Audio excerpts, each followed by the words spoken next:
Engkau pernah rasa menyampah tak? Engkau dah buat baik ke orang, orang abaikan kau.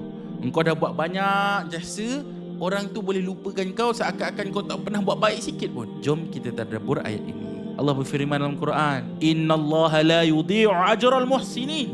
Allah tidak akan pernah mensisihkan pahala orang yang berbuat baik. Sahabat semua, awak kena faham bahawa bila awak buat baik untuk manusia, manusia sifatnya memang tak bersyukur. Allah kata dalam Quran, wa qalilum min ibadiy syakur, dan sangat sedikit hamba aku yang bersyukur. Tapi kalau kita buat baik kerana Allah, Allah tak pernah mensia-siakan kebaikan kita. Jadi kenapa awak nak sia-siakan buat baik pada manusia?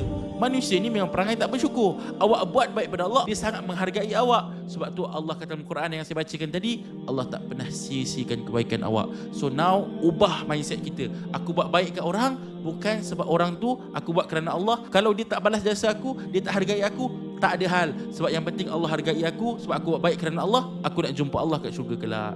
Okay, itu saja.